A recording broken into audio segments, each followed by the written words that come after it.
Welcome to today's edition of Mental Health Matters. Today we're going to be talking about the benefits of laughter when being diagnosed with a mental health diagnosis. I have Chris Crotty on the show today, and he is the owner of Comedy Sports with the Z here in Sacramento. Stay tuned.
Hey Chris, thank you for being a guest on our show. I'd like to start off by saying thanks because I know people have a busy schedule. So, well, I think it's really an important issue, especially this time of the year. Yes. And it's funny you said that because that's one of the reasons why I wanted to do a show like this because, you know, a lot of times during the holidays, as people do research, they will find out that depression is at its all-time high during the holiday. So it's kind of like beating the holiday. And the flip side of that, too, is even people who maybe are, have a lot of friends and family, maybe they start getting anxiety issues because they're getting overwhelmed. There's so much going on. So there's a lot of ways the holidays can really create a additional challenge for people. Exactly. So start off by telling us a little bit about yourself. Sure. So I founded and own and run a improv comedy theater called CSC Sacramento, home of Comedy Sports. That's our main show. We do improv comedy, so that means very different than stand-up comedy where people are telling jokes. Instead, we make things up as we go along based on audience suggestions. A lot of people know the show Whose Line Is It Anyway as a point of reference, so our main show is very similar to that. But in addition to that, we also give classes and we do professional training based on improv. And a lot of the people who actually come take our classes are taking them because they are dealing with mental health issues. Nice. And they find that the improv and the comedy helps them in different ways. Nice. So, how long have you been doing comedy or improv? Excuse me, I started in 1995, believe it or not. Wow. And then I joined CSC in Comedy Sports in the year 2000. Okay. So I'm just going to grab a little drink of water here. Okay. Yeah, so I've been doing quite a while. Here in Sacramento, we've had our theater now for over 10 years. Wow. Yeah. So what made you want to, because I know a lot of people don't know, but I'm going to say you're very educated. You have a master's degree in business administration. Yeah, I have a BS in electrical engineering and an MBA, and now I'm running a little improv comedy theater. Yeah, I got into it by accident. Okay. So in 1995, I was working with someone, and I was new to San Diego, and I was looking for things to do, and she said, "Oh, you should take an improv class. I think you'd like it." And I took it, and I was like, "Where's this been all my life?" Oh, wow. And I was like, I think I'd been doing improv, just didn't know that people actually did it as an art form. Right. And so I kind of started doing more. I found different groups, and then when Comedy Sports opened in San Diego, I auditioned. I made that team. Nice. Eventually transferred to the San Jose team, and then eventually moved up here to start my own theater. Nice. So it was not something I envisioned necessarily doing full time, but that's kind of how it worked out. I mean, I still do some things here and there, but I try to spend as much time as I can with the theater because it's fun and it's interesting and yeah. And it's your passion. It's my passion, exactly. As somebody once said, it's my North Star, right? You want to move towards your North Star. So nice. Do you think that if you would have found that passion early on while you was in school, do you think your degree choice would have went? Yeah. I mean, it's funny you say that because I got into improv relatively late in life. So a lot of the people I work with, my performers, my team, they're much younger than me, right? Some of them are right out of high school, some of them are right out of college or in college, so they're much younger. So yeah, I think it might have. I almost changed my major was when I was an undergrad to psychology, which would have been maybe a little bit closer. Right. But it's interesting you asked that because who knows, right? But Yeah. it's interesting getting into something so late. Nice, nice. So let's dive into our topic of the day. So, what are some of the benefits or physical benefits to laughter? Yeah, so let's first talk about the physical benefits because that's always a good foundation for mental health is having good physical health. Yes. There's been a lot of research on this. The first thing they've known is they sometimes call when you laugh a lot. They say it's like doing almost like a little intense burst of exercise. Yeah. Your respiration rate increases, your blood pressure goes down, your arteries actually loosen up, and your blood flow increases. Nice. So it's very healthy in that respect. Your muscles, they've measured muscles relax when you laugh. So it's almost like getting a massage or something like that. And then this is the one that's really amazing. They've studied immune response, and they found that certain parts of the immune system, specifically T cells, will actually increase and activate through laughter. Nice. So when you laugh, you're actually boosting your immune system. Okay. Which is just, when you think about it, it's incredible. So, Yeah. So there are, before even get into the mental health aspects, there are a ton of physical aspects that are just amazingly good for you. So Yes, yes.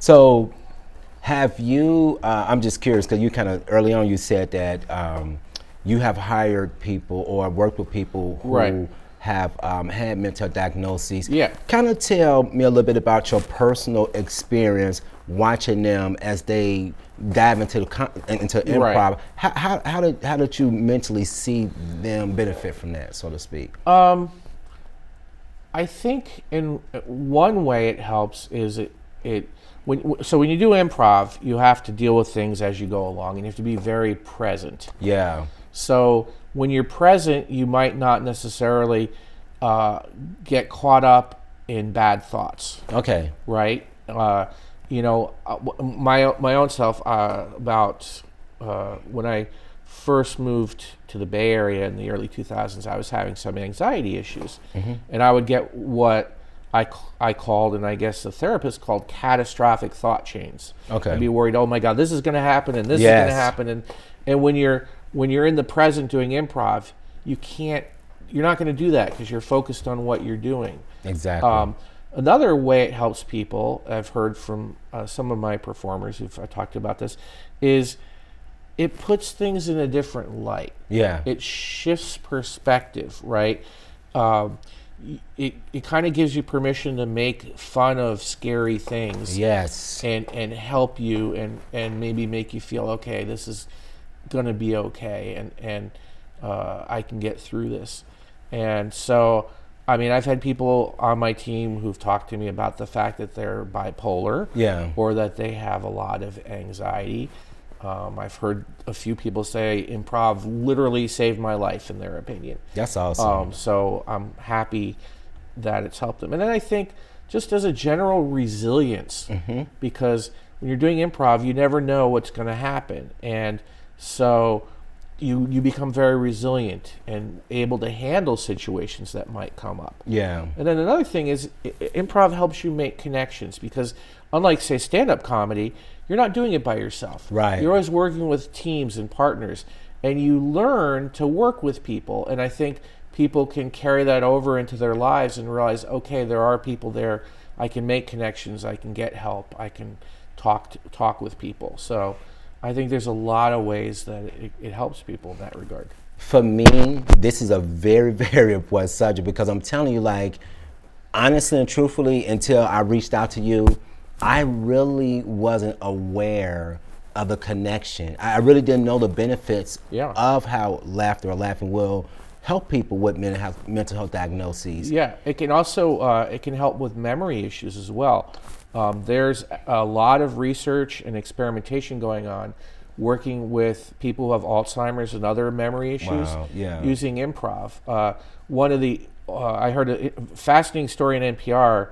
It was about a year ago or so, The conventional wisdom for treating Alzheimer's for a long time, if somebody was kind of losing touch with quote unquote reality and going into their own world or the past, was to try to snap them out of it. Yeah. And somebody said, well, what if you didn't do that? What if you actually used improv to kind of collaborate with them, support them, and let them reach their own conclusion that this is not what is actually happening? Yeah. And it's kind of been a very interesting area of research.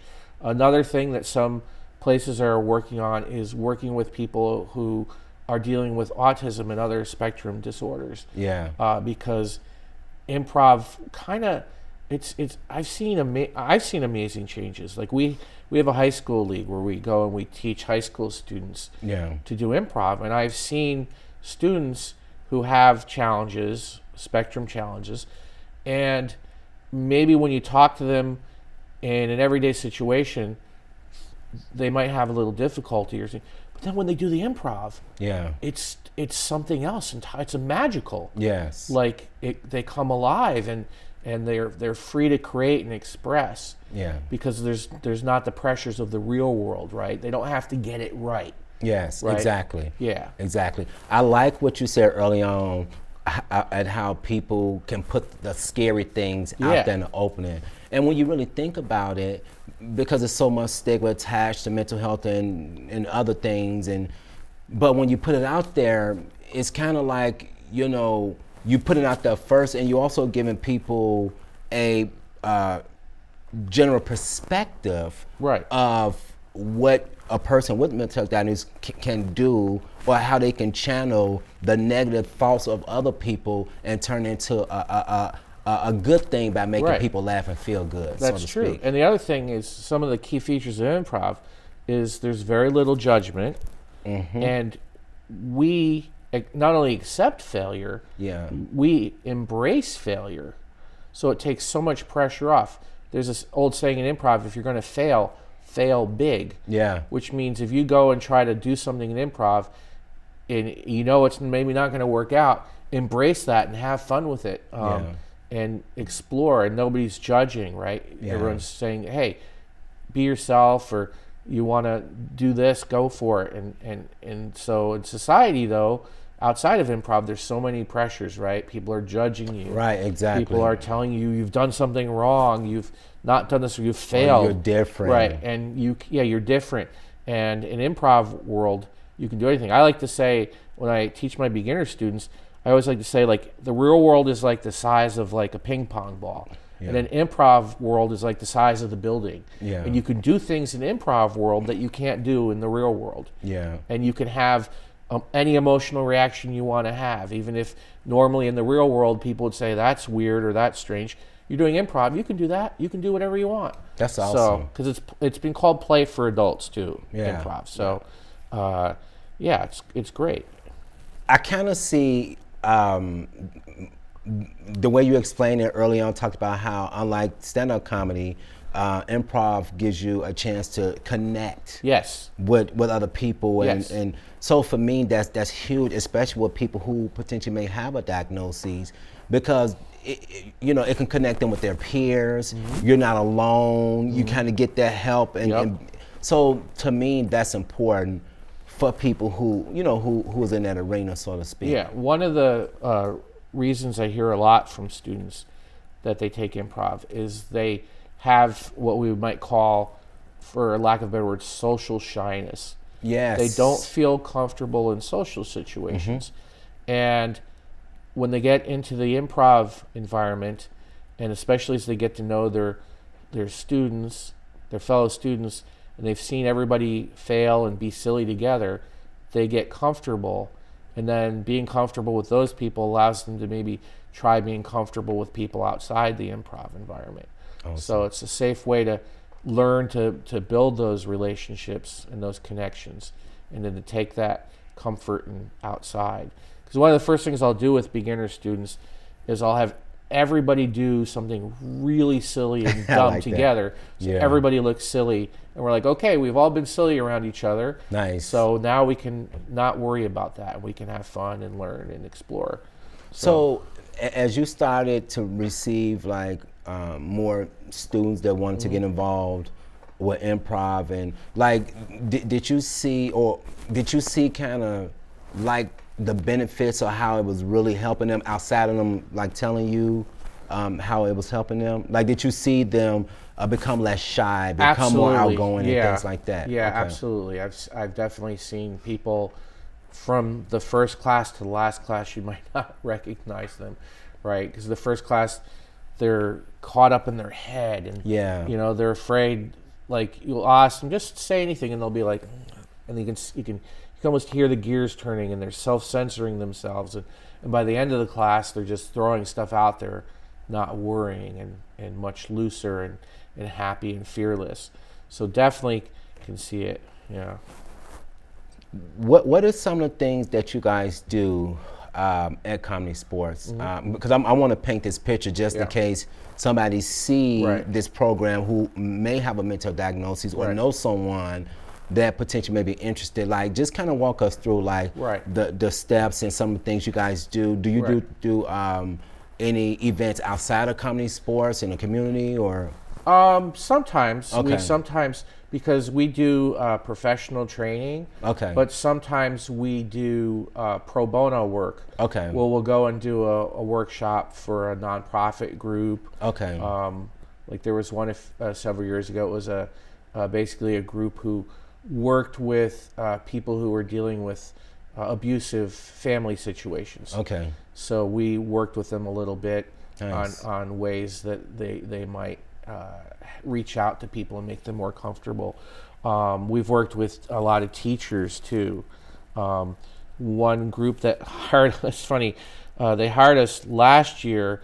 This year their conference is in Dallas, and was like, can we fly you to Dallas? I'm like, well, actually, I got to turn it over to my colleague in Dallas, but it's a group that does parent home teacher visits. Nice. Where they go and they visit parents at home, and they want to make it a collaborative process. So yeah, we sometimes work with outside groups. What was it? Stop Sigma. Yeah. About 1 or 2 years ago, they had an event down in South Sacramento. I went out and I did some free workshops with people. Because it was like a big fair day. They had, yeah, you remember, yeah. So I went there and had people who had never even probably heard of improv just wandering in and like, oh, I'll try this, I'll check it out. So nice, because it's so easy, you can just get into it. Nice. Yeah. So, but what we do, like in our beginner class, when people come to take it, first of all, people take our classes for all sorts of reasons, right? Oh, nice. Some people take it, and this is probably the smallest group, they want to learn to perform. Okay. But I'd say 95% of our students aren't interested in performing. They just want to have improv as a helpful and fun life skill. Okay. So we get people who take it because they want to get better at public speaking. Yeah. Or they want to overcome social shyness. Yeah. Some people just to take it for stress management. Nice. Getting better thinking on your feet. I've heard this about 3 times over the years.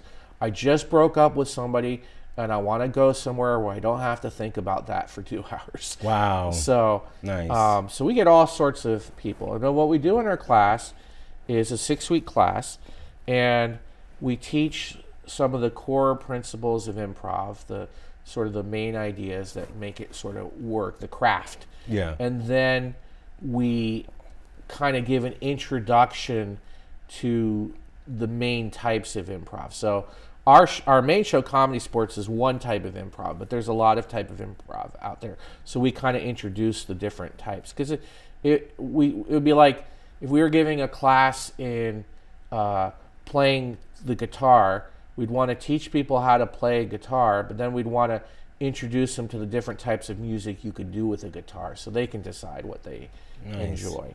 So along that process, we teach really good stuff. Like first we start with basic teamwork, and I talk about what I think are the 3 levels of teamwork that go from just basic agreement all the way up to synthesis, where people bring different ideas and put them together, because since improv is team-based. So we cover that. Then we get into improv, and the first thing we get into is a key improv principle called yes and, which is collaboration. I accept ideas or offers that other people give me, and then I add on to them. Nice. And then they accept, and they add on, and it goes back and forth until we've built something together. And then we get into things like active listening, right? Making sure we're really listening to people. We get into fun things like character work, where try being other characters and stuff. Try using your body, your voice, your emotion, your inner ideas to create different characters, which can be a real release for some people, right? Yes. So we get into all this, different stuff along the way that can help people in different ways, and just making those, mental connections and those emotional connections. We encourage people to explore different emotions. And, Yes. So they really have an opportunity to do different things. That's awesome. Yeah. That's awesome. Let's dive a little bit into more of the mental health benefits of laughter.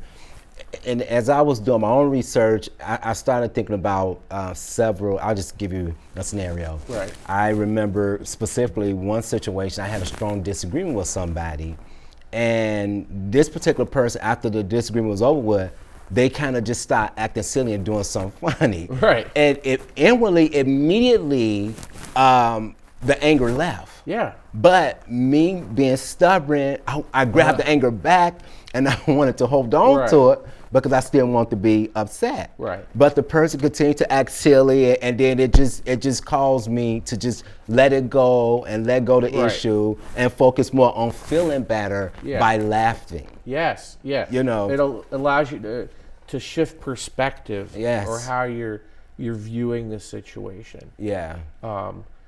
Because people go through a lot of stuff in their lives, and it can be tough. I mean, this isn't necessarily a mental health issue, but I can give you an example of how laughter can help people deal with difficult situations.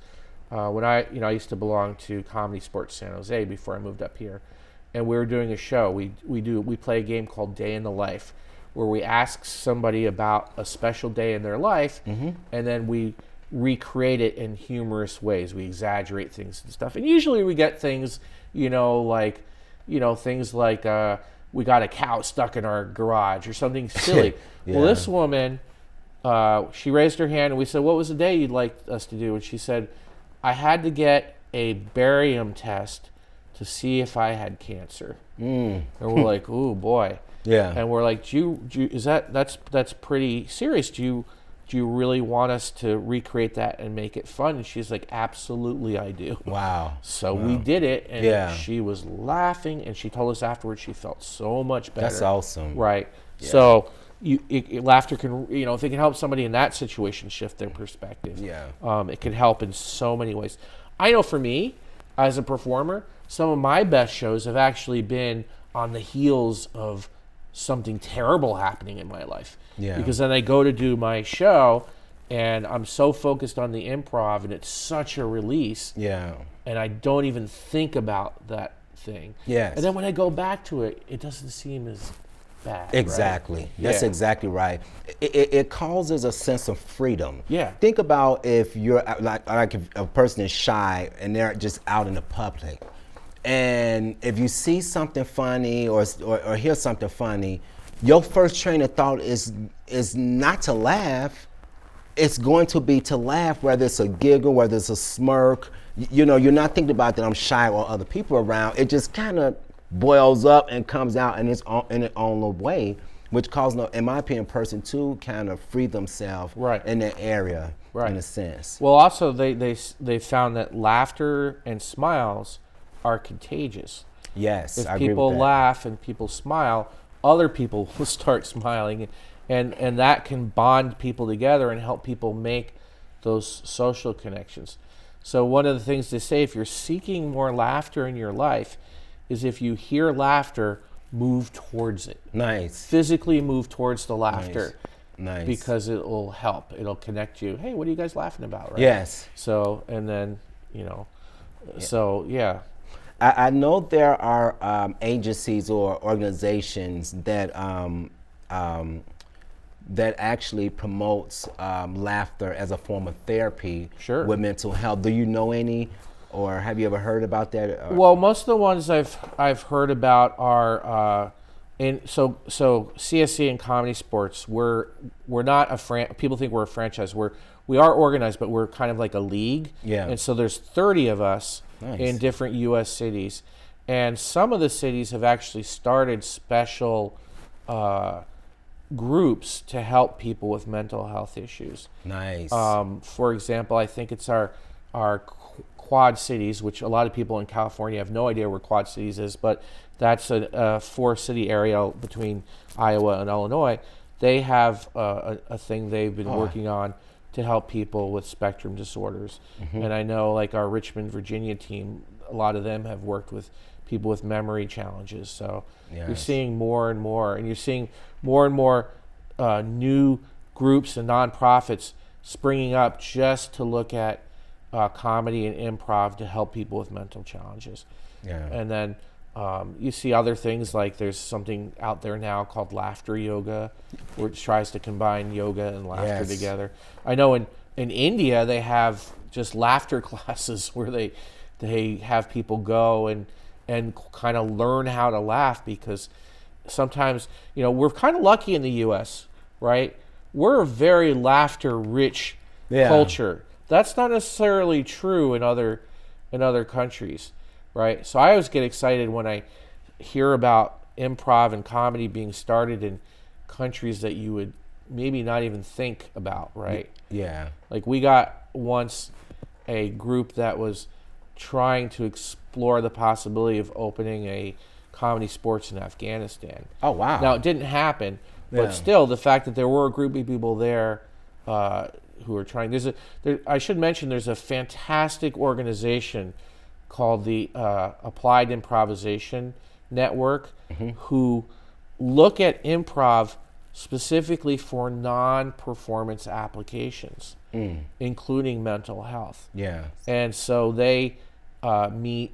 They have a big meeting once a year, but they're very international in focus. One of the things I remember, my counterpart in Portland, he showed me this video once that was amazing, where I want to say it was either Denmark or the Netherlands, where the police were having issues with youth gangs, and they wanted to try to confront the youth gangs. So instead of the usual just getting in front of them and lecturing them, they used improv to have the youth gangs pretend to be the policemen, and the policemen pretend to be the youth gangs. Wow. And of course they all exaggerated and got really silly, and they all wound up laughing, and it completely diffused them and brought them closer, because now they understood each other, right? Exactly. So Applied Improv Network is a great organization doing a lot of stuff, and they're easy to find on through Google or Facebook. So they do a lot of stuff on non-performance aspects of improv. Now, I asked you because there's an organization called Stand Up for Mental Health, which was founded in 2004, and it's based in Vancouver, British Columbia, Canada, where people with mental illness like bipolar, depression, and post-traumatic stress, they kind of got together and they were taught to do stand-up comedy as a form of therapy. Right. And so as I started doing my research, it's a lot of that kind of popping up, all over, so to speak. Yeah, because, the research is showing the effects. And I mean research, they recently in the last few years did the first functional MRI scans of people doing improv. Wow. And doing improv comedy, and they saw things that they didn't typically see lighting up in the brain. Yeah. So there's obviously something going on here. Yes. You're making these connections. You're making mental connections. You're making social. You're making emotional connections.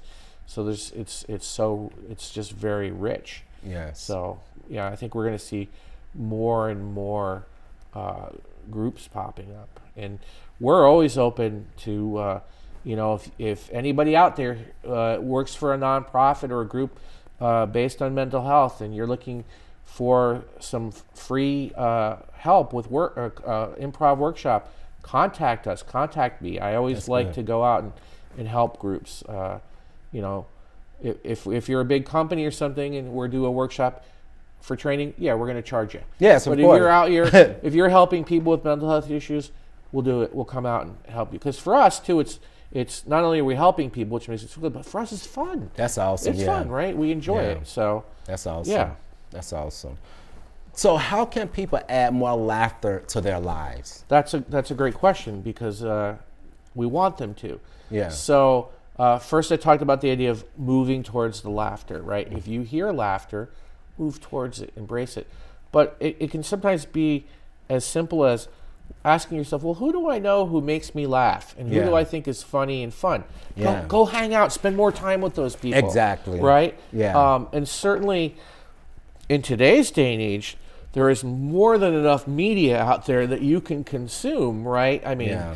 between online and all the streaming services, and the thing is, everybody has different things that make them laugh, right? Exactly. So, but that's the great thing now. Everything's out there. You can find what makes you laugh and find it easily. And if you don't know, ask people like who you like and say, hey, what do you like that makes you laugh? They'll say, oh, I really like this show. It's really silly, or this comedian, or this improv show, or whatever. Yeah. So, and then, I mean, just actively Telling jokes. well, yeah, tell a joke. Yeah. Try to look at the humorous side of things in everyday life. Ask yourself, what would it? You ask yourself, what if a lot? Like, what if this situation, were changed or whatever? Yeah. Like, we play an improv game called if blanks ruled the world, and it came about because I was probably like 15 years ago, 20 years ago. UPS ran a commercial where they showed what it would be like if UPS ran the schools, and so they were tracking all the kids and making sure the kids got to school. And we came up with this improv game. Well, what would happen if you got like three things from the audience? Like let's say you got construction workers, and you got cheerleaders, and you got football players. And then you got three situations like the airlines or a chiropractic office or an ice cream shop. And you said, what would it be like if football players ran an ice cream shop? Right? And if you think about that, it can be pretty funny. And you start asking yourself, well, what would that be like, right? Yeah. They maybe the quarterback would throw you your ice cream, and you'd have to receive it on the cone. Or you start thinking of things, right? What if cheerleaders ran chiropractic offices, and you're thinking like, they start doing cheers every time your spine is put into alignment. Yeah. So you just ask these situations as you go through life. Yeah. And you start thinking of silly things. Right? Yes. And then, of course, keep your eyes open there's silly things around us all the time. Yes, exactly. Yeah. I know for myself, and I've always been like this, I've always preferred to be around people who have a sense of humor. Yes. As a matter of fact, I was a class clown in high school, and I just do. I often find myself on YouTube looking at different comedians and looking for different things that make me laugh, and this is almost a daily thing for me, because laughing for me, it brings happiness, it brings joy, it brings a sense of peace. Yeah. And so when things are going on, I can just kind of escape whatever and kind of, make myself feel better by enjoying a good laugh. Exactly. People often guess my age, usually 10 to 20 years lower. And I'm not going to say what it is, but they guess often much lower. And they say, why? And I say, well, I laugh a lot. It just makes me feel young and feel good. And, I don't think I get as many stress lines. You definitely look a lot younger than what, for sure. So, laughter, it helps so much in so many ways. And I know I'm the same way. I love to hang out with people who make me laugh. Yeah. No matter what we're doing, whether we're going to dinner or playing a game or whatever. But I love it when people are like just coming up with funny things and silly things. It's just fun to laugh. And even my girlfriend and I, we're always making each other laugh, right? Nice. And fortunately, she appreciates my odd sense of humor sometimes. If I randomly make up a song in the middle of the morning, or, or do something weird with the dog or something, Yeah. So, I think it's important. I watch a show called Practical Jokers. Have you ever heard of that? I have not. It's with these four friends, and it's on TV, of course, Right. and they just go around playing jokes on each other. And you have to follow through with the joke. If you don't, then you get so many strikes or whatever against you. But if you do follow through with Right. the joke, you get like points or whatever. Right. And they're out in the community, they have to do like really silly things like follow somewhere around in a grocery store, and they may have to put like a sticker on Right. their back, say, "Oh, hey, how you doing?" You know, just different things and stuff. Yeah. And that's one of my favorite shows. Yeah, actually. that reminds me. One of our former players, his name's Matt, and he actually first he moved to Portland, Portland, Oregon.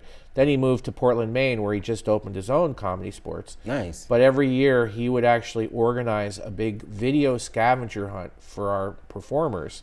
So they would break into teams, and they would have a long list of things that they'd have to do to get points. Some of them were just nice things like give flowers to random people. Nice. But some of them would be silly things like dress up as Gandalf from The Lord of the Rings and stand on a bike trail and yell, "You shall not pass," trying to stop cyclists. And when you watch these videos, people just, all the people on the bicycles are just ignoring them. It's like, you shall not pass, and it's zipping by. So yeah, just scavenger hunts are another way to have fun and laugh and because he's doing these silly things, and there's lots of companies that offer that too. Yeah. Yeah. You talked about different types. Let's talk a little bit about different types of improvs. Right. Because you kind of mentioned that earlier. Oh, okay, sure. So, some of the terms you'll hear in the improv community outside is people sometimes talk about what's called short form improv versus long form improv. Okay. I'm not a big fan of those terms because I almost sound like they're misleading. Like short form makes it sound like things are necessarily shorter and long form makes it longer, which is sort of true. But what it really comes down to is in some improv, you're going to use what we call performance games. Okay. So sometimes the better term is games-based improv. So like on the show Whose Line Is It Anyway, that's games-based improv. So what I mean by that is there's going to be some game that puts restrictions or conditions on what the performers are doing because it makes it more fun for them and more fun for the audience. Here's a simple example. There's a game called Replay. So the players might do like a short 2-minute scene based on whatever the audience yells out. Then the person running the show might get a style of movie. So somebody might say a horror movie. And then they might get like a style of play, and they might say Shakespearean. And then they might get like 3 or 4 different animals. So then the players will first do that scene as if it were a horror movie. They'll replay it as a horror movie. Then they will replay it as if it were a Shakespearean play. And then they might do it as if they were performing animals who can only make the sounds of the animal. Okay. And so it makes it sillier and more fun for the audience. And there's literally hundreds of these games. Then long form improv, you don't play these games. But you tell a lot of stories and you connect. And a lot of times it's called long form because you'll connect a bunch of scenes together into maybe a longer 20 or 30 minute story. But in some long form you might just do a series of unconnected scenes. But the key difference is you don't play the games. What they all have in common though is they both will involve an aspect of storytelling. Okay. Right? No matter whether you're playing a game or not playing a game, you still want to have some underlying story to sort of ground the improv. Okay. So, and then in long form, you might use other formats too, like you might do an improvised soap opera. Okay. Or you might do a mockumentary, a fake documentary, one of my favorite formats, like where you create a fake documentary about something the audience suggests. We're doing a show this Saturday with one of our long form groups where we get a suggestion from the audience of a made up religion or holiday that doesn't exist. And like they might say the religion of popcorn. Okay. And then we show how that religion came about or that holiday came about. So interesting. Yeah. So there's tons of different types of improv out there. So have you guys, or is there such thing as nonverbal improv, like where you just act it out and not talk? Interesting. Okay. Yeah. One of the things we came up with a format in our long form group called soundtracks. I personally collect soundtracks for movies and TV shows and the like. I said it would be really cool to do a show where every scene started with a random soundtrack to set the tone of the scene. And for a long time, we did that, and the scenes were talking scenes. And I said, well, to do that, we always use music that doesn't have words because the words would interfere with the dialogue. I said, what if we turned that around? What if we used music that had words and had the performers do silent scenes? And it was really cool seeing that. And of course, anytime somebody does improv and they enter a scene, they can make a choice to play a character who doesn't talk if they don't want, right? Nice. So that's, so there's so many different things you can do. Okay. So I wonder if you should do, can we just do an improv now? Is that possible just by sitting here? I'm just curious, is it possible to demonstrate that? Sure. We can, there's lots of things we can do. Let's see. There's different games. First we'd start with the basics. Okay. So the basic thing of improv, I'm going to teach you this idea of yes and. Okay. Okay. So in yes and, there's two parts of that. There's yes and there's and. And the first thing we want to do is teach people to do that literally. But then after a while, we kind of say it's more conceptual. So if I say to you, if I just make up and I say, Jesse, there's a dragon staring at you. You would literally say yes and add on to that. Okay, I got you. Okay, let's start. Okay. So good.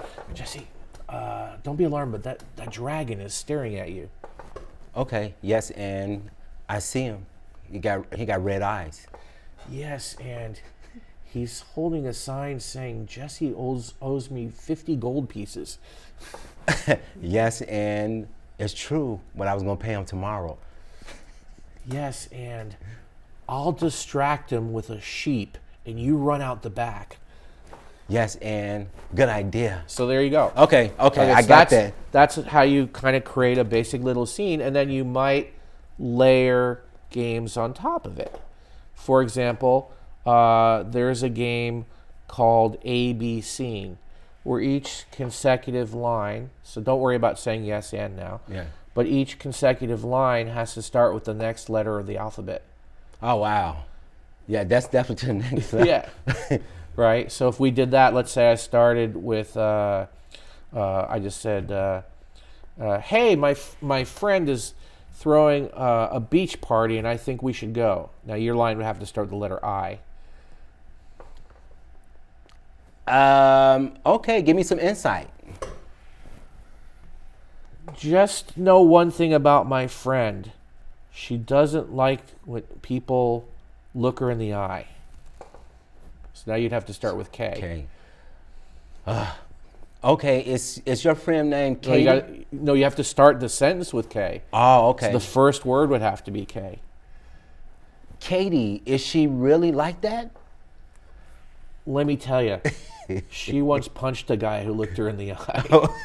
Okay. So you see, so these little games make it more fun for you and the audience. Like we play a game called Advice Panel, where the performers will get suggestions of like an animal or an object or a celebrity or a historical figure, and then you have to give advice as if you were that thing. Okay. So if I said, Jesse, you're a plunger, and you have to give advice as if you were a talking plunger. Okay. Right? So, or you're Ariana Grande, you have to give advice as Ariana Grande, right? So it's fun, right? Yes. These games are fun. And then in long form improv, we don't play these games. Okay. But we use other formats to make it interesting. Like another thing we're doing in our show this Saturday, our long form show, is we do it every Christmas in this group, is we did a Secret Santa. Nice. And so we gave each other gifts. We talked for about 30 seconds why we picked this gift for the person. And then we use that material as inspiration for a series of unconnected scenes, like what we call a montage of scenes. Nice. So yeah, yeah. So how do people get connected with you guys and find out about you guys? Okay. Well, the easiest way is to visit our website, which is CSZ, sacramento.com. Okay. And that has like a description of our shows, our classes. It has videos about our classes, including testimonials from people who have taken our classes and why they took the classes. And so it has, you can buy tickets, you can do all that. It has a little promo video about our main show. Nice. So our main show, Comedy Sports, is every Friday and Saturday at 8 o'clock. Okay. Unlike a lot of comedy shows, that show is literally for all ages. So Nice. kids to grandmas and everything in between can come. And people say, well, is it about sports? We say, no. So what Comedy Sports means, we like to say it's comedy played as a sport. Okay. And so there's two teams who compete for audience points and audience laughs. So the audience gets to yell at suggestions, and we play audience volunteer games. So if somebody says, this stuff sounds fun, I'd like to try it, you can come to a show, be an audience volunteer. Yes. Yes. Yes. And then we have other shows at 10 o'clock that are different shows that are also for the more grown-ups in content. So, and then, we give the classes. Our next class starts January 7th. Yes. It's on a Monday night. It runs 6 weeks. We offer discounts for teachers and students. We also offer scholarships for people from underrepresented communities. So if somebody from an underrepresented community wants to take the class but they don't have the means, talk to us. We'll get you a scholarship. You know what? I really like that idea, and I want to see if I can actually, because really just even like when we just did that role playing stuff, I was so nervous on the inside, but just that little bit of time, I started to get comfortable. Yeah. Just as and you had the pressure of doing it on a television show exactly. versus a nice, comfy room with nobody watching. Right, so, exactly. So I know that this stuff works, which is why I asked you, kind of let's just do this role play. But would you be open, like specifically, like if people, because I know a lot of times, I don't know how, well, I shouldn't say that. I'll ask you afterwards. Okay. Like that, because I don't want to put you on the spot. Well, we like to say we're open to anyone because we like to say improv is for everyone. Okay. So, okay. Our classes, the only thing is our classes are for adults. We don't do any kids classes right now just because we found it so tough to schedule with kids. Their schedules are, they're so crazy. So adults meaning 18? 18 and over for the classes. So, but yeah, we love to have, we love to also foster diversity because improv as an art form traditionally, historically, has skewed towards white males. Yeah. And it's gotten so much better in like the last 20 years. And fortunately here in Sacramento, Sacramento has always been commended as a very diverse city. Yes. And it's reflected in the improv community here. The improv community of Sacramento is much more diverse than in a lot of places. So that's good, but we're always looking to do more. So that's why we offer scholarships too for underrepresented communities. So yeah, that's kind of a little bit of my question. Yeah. I want to really help the mental health community down here to be more aware about what you guys do and how it actually helped the population that they're serving. Yeah, maybe we can put together a special workshop. Yeah. I'm gonna kind of reach out to some people and see would they be open to that. Because it's really about helping people and really breaking the stigma too. Yeah. And hoping that people can get better and just really educating other people about mental health. And it's funny, one thing we didn't really talk about a little bit is we have guests who come to our show repeatedly because it helps them with their mental health. Oh, nice. So we've talked a lot about people trying it and performing it, but we kind of skipped and forgot that there are people who go to watch it because it's someplace they can go and laugh and release. So we have like some regulars who come who, they've talked to me about their mental health challenges. For them, it's a real help, right? It's helped them a lot. Nice. Especially when things get really stressful, like if somebody might lose a job or something bad happens. It really does help you. I mean, two of our performers last night, their apartment ceiling over their bedroom collapsed due to a leaky roof. Wow. And it's a horrible thing to deal with. Yeah. But being improv performers, they're much more resilient to dealing with problems and situations that arise. Yeah. So a lot of our guests, if they come to celebrate like birthdays, anniversaries, but they also come sometimes when things are not going well because they need a laugh. Okay. I always remember one of the shows I'll never forget was after the World Trade Center disaster. When the first show we did after that, people asked us to do a show in San Jose because they needed a laugh. That's good. Yeah. They needed a laugh. So people sometimes need a laugh in situations like that. So you guys normally perform at your location? Yes. And the doors is open for people to come and see? Or? Yeah. Okay. So our public shows are Fridays and Saturdays at 8 and 10. Oh, okay. The main show is Comedy Sports at 8 o'clock, and then the other shows are at 10 o'clock. I always say people, start with the 8 o'clock show and then maybe check out some of it. Because if actually they come to the 8 o'clock show, they can stay for the 10 o'clock show for free. Okay. Assuming they're over 13, 15, because those 10 o'clock shows are a little more adult. Okay. Yeah. And our theater is right near the intersection of Arden and Howe. Okay. We're not in Howe by Arden Plaza. That's the Punchline. That's a stand-up comedy club. We're actually on the other side of Howe. There's a building, sort of, if you're on Arden, it's behind, there's an Arby's right there. Or if you're on Howe, there's a plaza that's got Round Table. We're in the building behind that. So it's very easy to get to. We're there. That's where we do our classes too. And then, as I said, we also do professional training too. People will hire us to go out and do professional training. Again, we call it applied improv. Okay. We've worked with companies, Amazon, Intel, Apple, Kaiser, Deloitte Consulting, Nice. and all different types of things. One company which sells high-end real estate services over the phone hired us to help train their salespeople to be better listeners. Nice. Kaiser was having a group wanted their trainers to connect better with people when they went out to do training. So there's a lot of things you can do with improv besides just going out and entertaining people. Nice. Yeah. So how much are your classes normally? Our classes are pretty. I think they're pretty reasonable.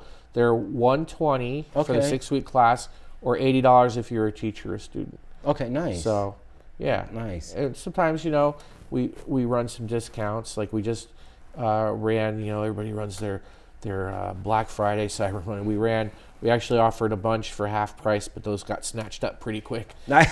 Especially the New Year's. Our classes tend to get very popular in New Year's because people want to go out and try new things.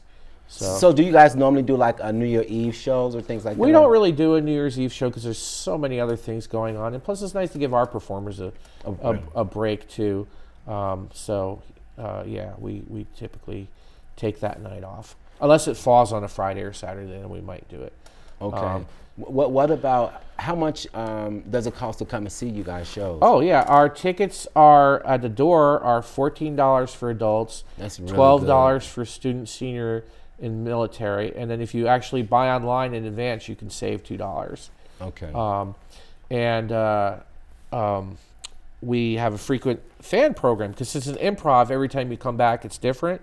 So we give people like a stamp card, and so people will fill up their stamp card and get free tickets. Because we'll get people who come back several times a year. We just had somebody buy an annual pass. Oh, nice. We offered some special annual passes for $90. They can come to every show for a year. Yeah. We made only 5 of those available because it's such a great deal. So people, it's very affordable. The shows are about 90 minutes for the comedy sports show. Oh, nice. About an hour for the 10 o'clock shows. Okay. So. Okay. Yeah. The reason I asked you all that because I really wanted the people who watch this program to really have an idea of the cost and just the times of the show, but specifically for those who are having mental challenges, who may not be interested in actually taking a class, but interested in coming out and watch the show. I think it's really, really good how you're being used to help people in the community with mental diagnoses.